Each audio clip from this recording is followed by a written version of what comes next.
Hi there, and welcome back to the Energy Sector Heroes podcast. My name is Michelle Fraser, and every week I will speak with incredible people who share their lessons, experiences, and stories from their time spent in the energy sector. Hi there, welcome back again to this week's episode. If you're new to the show, then please take a second to subscribe and even consider sharing the show with just one other person. This week I'm joined by David Goodman. David is a returning guest and the CEO of Eden Arc Group. David, would you like to introduce yourself, please?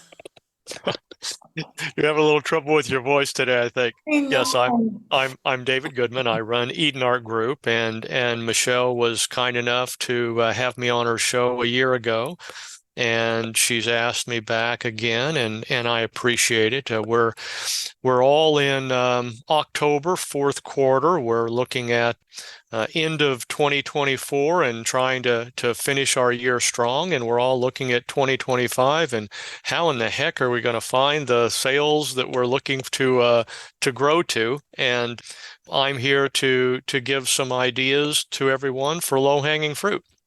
Okay, and how would you propose to do that then? So here's what we know.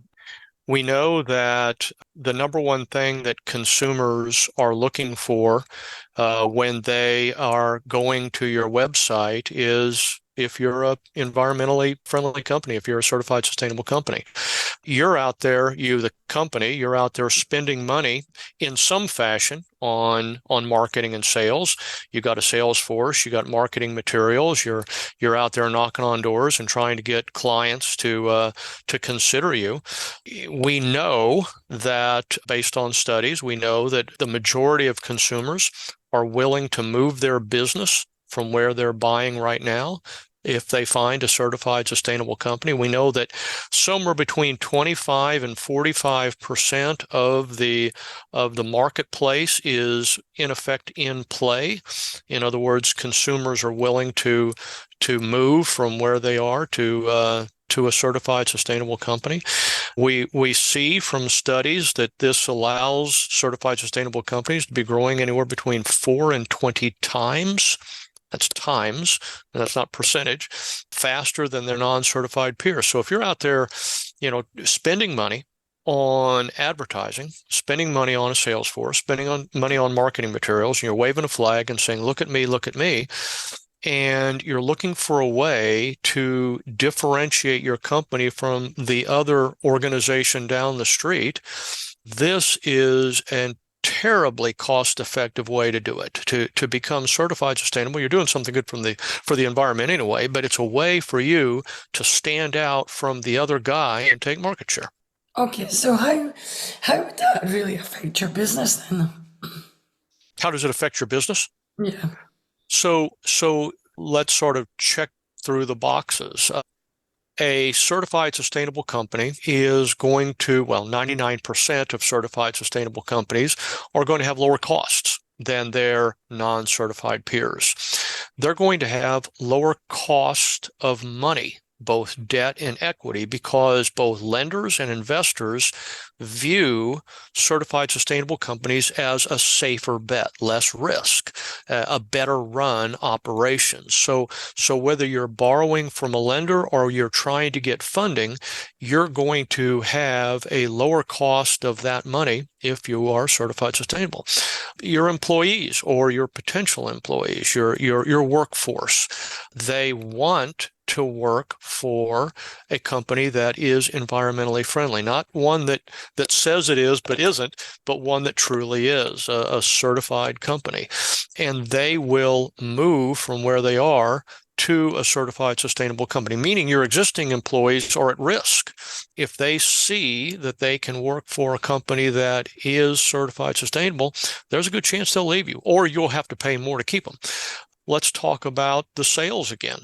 We know that consumers want your company, any company, to be certified sustainable. The environment is one of the top things on the minds of people around the world.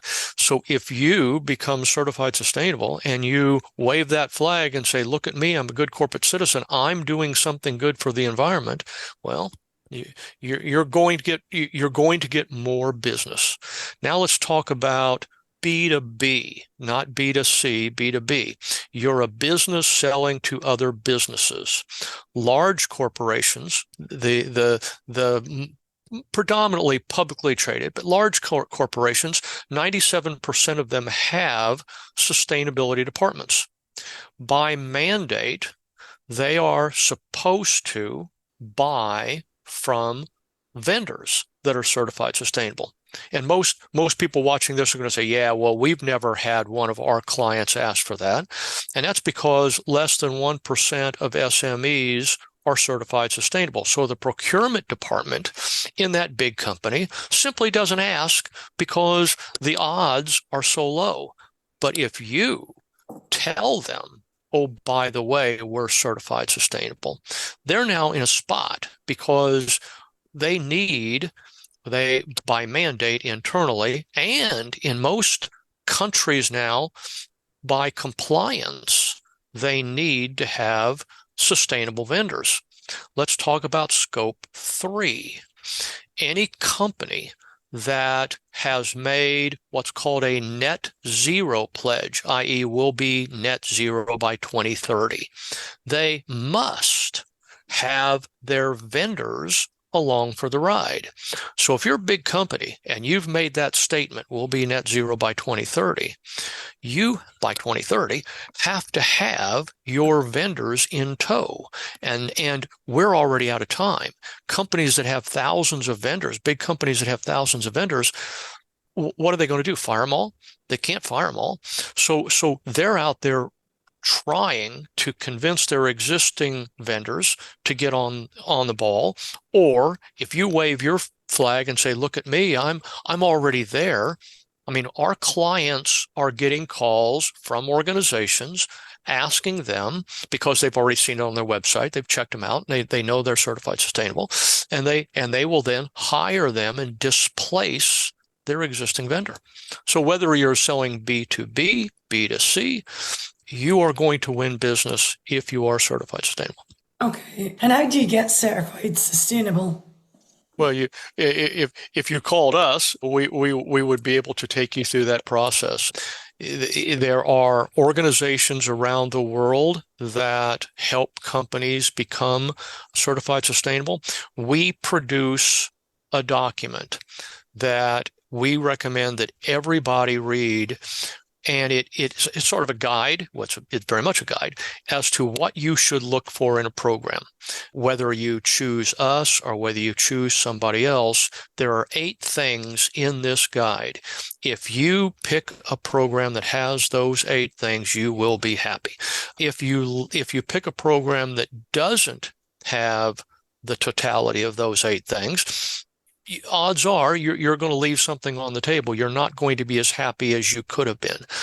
Read that guide and follow that guide, and you will be happy. Okay. And do you think that a lot of companies are still going to be looking for this? I think that this year is the last year of non-mandatory ramp up. Okay. Because what you have is, whether you look around the world at the governments that are putting compliance in place, and those compliance programs, I mean, look like what Canada just did. Canada put out a new law, C-59, and that requires any organization that is making any kind of green, environmental, eco, sustainable claim, or even having a green type of picture in their logo. Let's say you're selling something that that is not good for people, but you put a pretty mountain stream as your logo. Canada is going to, or has, and already the law is in place, is requiring that you back that claim up with alignment with a standard like us and third-party validation like we do. You can't just get a certification on your own without a third party validating that you did it. You can't just say, yeah, we did, and have people take that to the bank. So it's two pieces: certification and validation of the claims. Okay, but why is this the last year to do that? Because most of the governments that we're seeing, well, the governments that we're seeing that have already put compliances in place, those compliances kick in 1/1. And what you'll see is other governments will follow those that already have the laws in place that kick in January 1. Other governments will follow suit, because now you're in the spot of companies and countries having to conform to the compliance programs that are already out there. So there will be a unification across the world as countries agree to have the same kind of standard, and then the companies in those countries have to match up with that. So the laws are already in place in the EU. Great Britain is already doing a lot of this. Canada, as I just said, the US SEC already has some programs. Australia is coming in line. A number of the Asian countries are coming online. So you're going to see this ramp up very quickly. Well, it's already in place, but you're going to see it really kicking in another basically 3 months. Okay, but do you really think it's going to be as severe that a lot of companies will stop using smaller companies that aren't certified sustainable? No, I do not think it's going to be a fall off the cliff on 1/1, because where do you go? If you're a big company and you want to use certified sustainable vendors, how are you going to find them? So it's going to take some time for both sides to ramp up. So if you are an SME, if you're a small to mid-sized enterprise, and you're looking to take business, win bids, stand out from your peers, and you do this, which you're going to have to do anyway, but if you are ahead of the pack, you're going to take market share and everybody else is going to be chasing you. If you wait until you get your Scope 3 letter and are then forced by compliance or by mandate to comply, then you're just part of the pack, and you're moving with the pack, and you're not winning.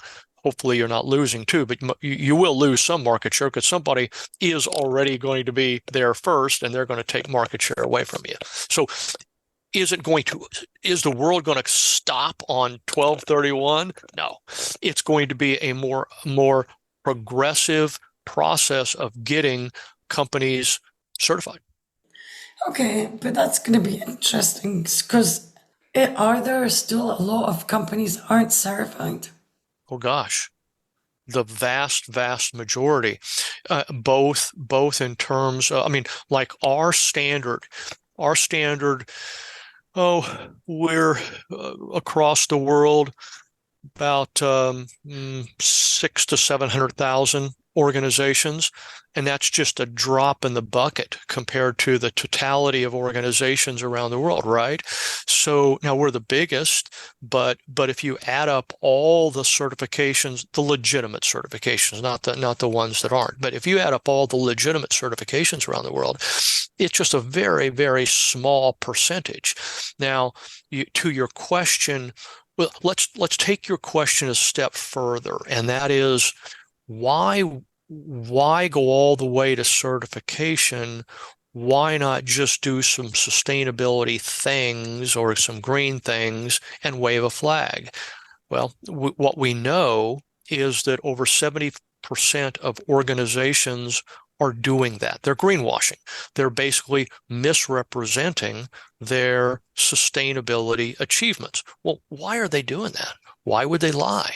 Well, they're lying because they know that that's what consumers want to hear, and they know that'll make them money. So given that governments are seeing that the market has moved in that direction, and everybody, not everybody, but the vast majority of organizations are overstating. Governments are saying, we can't have this anymore.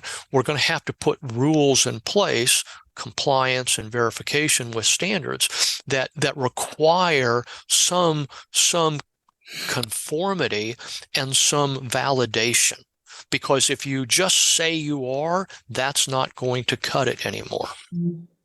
Okay.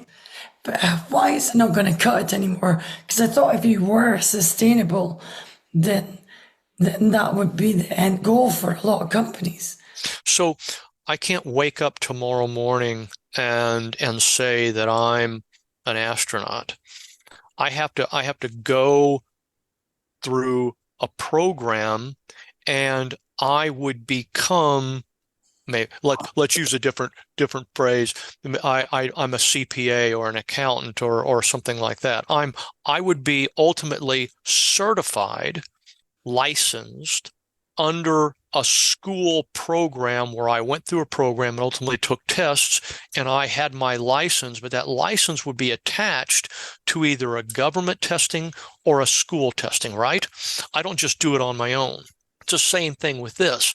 A company can't wake up tomorrow and say, we're sustainable, we're green.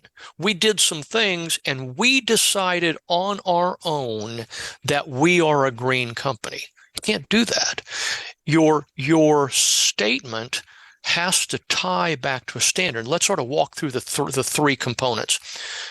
If a company decides to do a lot of green projects internally and not talk about them, fantastic, absolutely wonderful. That's what we should all be doing. No certification or verification required. You're not going to talk about it. You're doing it internally. You're doing it for all the right reasons. You're doing it for the environment. Let's take it to the next step.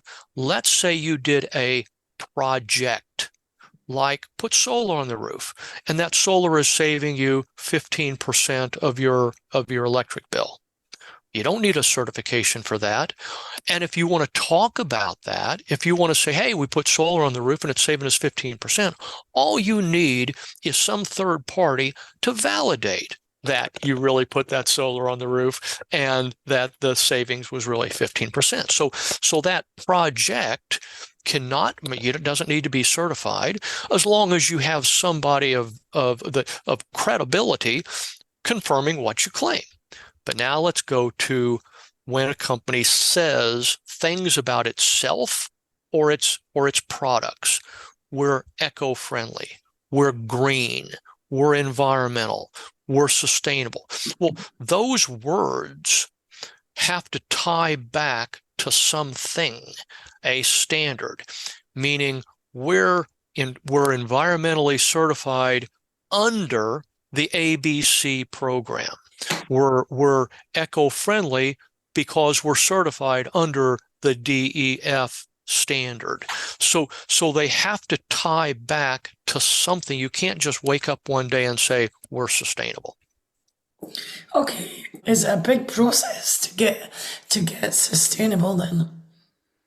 So it depends on who you use, and it depends on how much of the work has already been pre-done by your partner, your consultant, versus you. Some programs just send you the forms, and it's up to you to complete everything and send it back, and then they'll audit it and good luck. If you would come to an organization like us, we've already pre-designed all the questions. We've already pre-designed the forms, the application process, and so we accelerate the application process for the client organization. We do 90% of the work because we've done it so many times. We lay everything out. We ask key questions. We fill out the forms with our client. If you get an organization that knows what they're doing and has been doing it a long time, they should have a very streamlined process. Okay, but you can't. It's something you can't do by yourself then. Well, not if you're going to talk about it. I mean, if you decide that you're going to be a sustainable company and you just do all the stuff yourself, you are self-certifying. It's like me tomorrow morning saying I'm an astronaut or I'm a doctor. I don't have the right to self-certify myself. I have to be under some kind of a program. So an organization that goes out in the marketplace and says it's sustainable, if it is not certified under a global standard and third party verified, that is greenwashing. Okay, but is it hard to? Is it quite difficult to get the certification in place then? Is it hard to get that Yeah. certification? Well, again, that brings us back to the who are you using? With us, the process is very streamlined, and the average time it takes us to get a client through is a few weeks, and we're doing most of the work. It is not a painful process for our clients. Okay. I can't speak for all the other programs, but because of what we do and how we do it and how much we do, it is very fast Okay. and very painless. Okay. But then, is it really? Do you really think it's going to benefit the companies in the long run? Well, if you count, well, why are so many people greenwashing? Okay. Why are people lying about their sustainability achievements? They're Okay. doing it because they know the market wants that, and they know that organizations grow faster if they are certified sustainable. If you look at studies, New York University Stern School of Business says it's about a 7x. A group Mm. called Symbolis says it's 20x. So if you're running a company and you want to see a dramatic increase in sales, this is a ticket. Okay. But do you really think that a lot of companies are greenwashing? Do I think a lot of companies what? Are greenwashing? Oh gosh, there are studies that show that over 70% of CEOs admit it. Admit it. Now, if over 70% admit it, what do you think the real percentage is? So pick your number, but it's north of 70.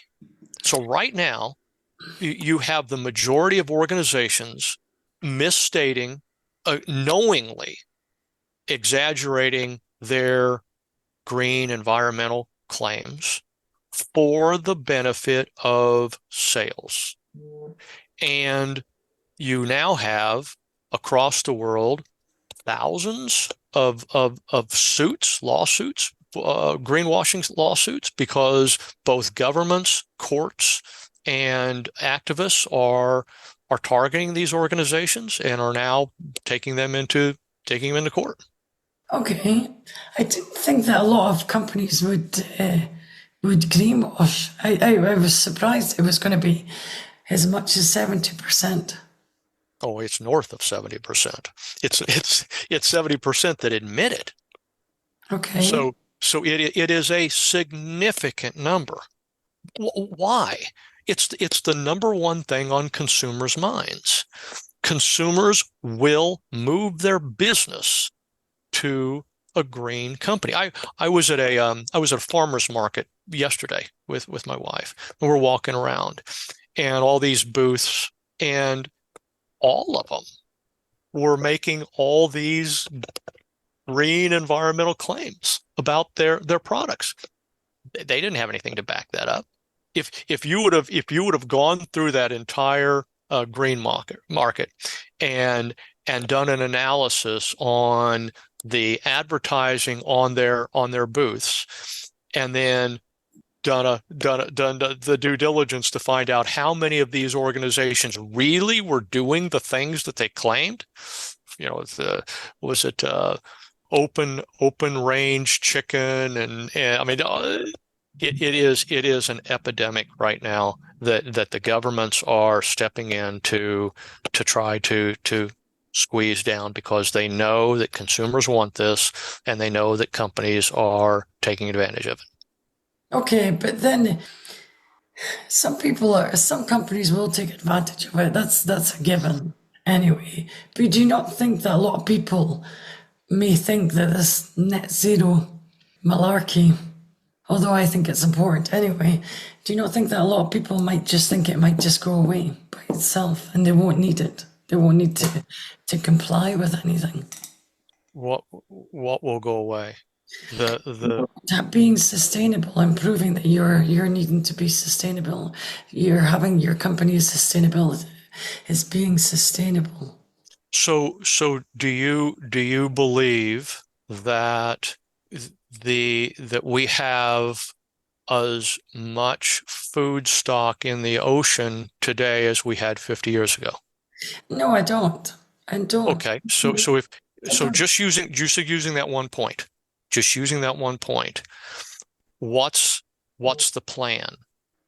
If we are going to grow in population around the world, what is the plan to feed the world? I've got a Category 5 hurricane coming towards my house right now. The hurricane strength is growing around the world because the oceans are warmer, right? And what's the plan? What is our plan as a society to address, and I could go on and on and on and on and on in terms of the things that we're facing as a society. If you think that the need to address this is going to just go away and we're all going to say, okay, well, it's all right. We'll just deal with it when it comes. I think that's short-sighted. Do you really think so? I really think so. I really think that why do we have electric cars? You're in the oil business. Why do we have electric cars? Hey, it's a government initiative, but it's also we have to get down to the net zero. You have to what? We also have to get down to our targets of net zero for the emissions. Why? Because it saves the planet. Okay. So if we have to get to net zero, are we going to take an organization's word for that? If you're saying we have to get there, we have to get to net zero. Okay, let's get to net zero. And a company says, "Oh, we're there." You're going to accept that? No, because You're not going to accept that? Well, if you're not going to accept that, what are you going to ask that company to do to prove that claim? Well, you're going to have to ask them to prove that they've gone through all the regulating bodies to prove that they have met standards and verified through some third party to check them out to make sure they really did that. Well, incredible. I think we're in agreement. I think we are. We are. But there is still some people out there, whatever that is, that do think that this is all bluey, but just of course, absolutely. You have a group of people who believes that this is basically all made up. Then you've got a second group of people that believe that this is really important, but think it's somebody else's job. It's somebody else will figure this out. I'm too busy doing what I'm doing. And then you have a third group that is saying, I care, and I'm going to do something, but I don't want to be aligned with any kind of programs. I just want to do it on my own. The problem with that is if we as society want to solve the problems we're facing, we got to have data. And data ties to metrics and standards. And if all of us are just off doing it on our own, and maybe I give it 30% of my effort and you give it 50% of your effort, but nobody talks about it, nobody knows, how do we ever get the necessary data to know if we're making progress and if we're going to solve this thing? So you got to have effort tied back to some kind of standards that provides the foundation for all of us to follow, so we can gather the data so that we can all look at each other and say, aha, here's an area where we're doing pretty good. Here's an area where we need to do extra work because we're behind where we need to be. If you don't have the data, you're screwed. So if you try to do things on your own, that's not going to work. You have to align with globally accepted standards, and ultimately, you're going to have to prove through some third party, I'm sorry to say it, but third party validating your claims, because without that, odds are they're not true. Okay, I do agree, and you have put up a very good argument as well. So I was just going to say, so what's the next? What are you working on now in your business? Where do you see yourself in the next 2 to 5 years then?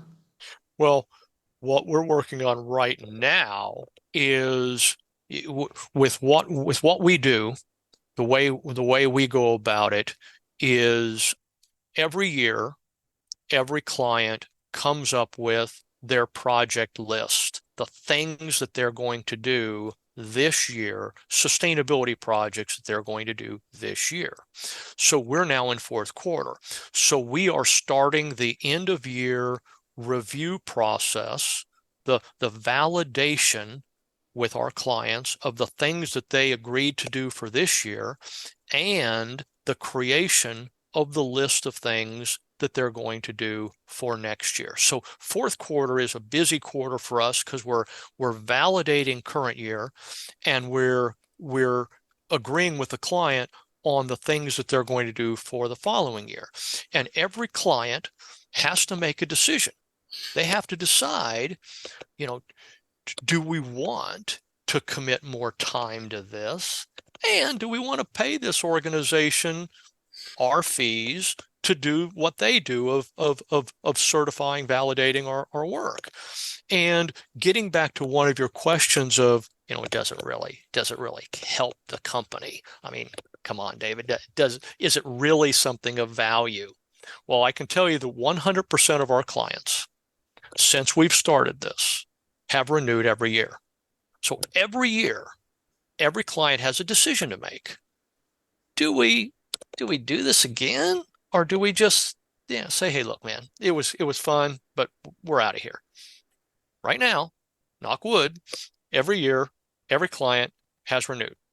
That should say something about the value of the program. So we're right in the middle of that end of year review, analysis, and then starting next year, we'll go through this whole thing again. And where do we see ourselves in a few years? Well, given all the studies, of course, we're in the industry, so we see the data. You're not. What we see in terms of the accelerated growth of sustainability certification and government compliance and mandates is dramatic. So we see the world more aggressively taking this direction. And so from our standpoint, that's good, whether it's with us or with other companies, but the world is moving in the right direction. Maybe a little slow, but that's the way we always are as humans, right? We wait until the last minute before we start making decisions. So we are moving in the right direction, and I think we as a company are positioned very wonderfully for that. Okay, and that sounds excellent. So I would like to thank David for your time. You were amazing as always, actually. So that's the end of this week's episode. Thanks for listening, and see you next week. That brings us to the end of another episode. Thanks for listening. If you enjoyed the show, I'd like to gently encourage you to leave a 5-star rating wherever you listen to podcasts, and share the show with another person. You can also follow me on LinkedIn or via my website, www.michellefraserconsultancy.com. Thanks again for listening, and see you next week.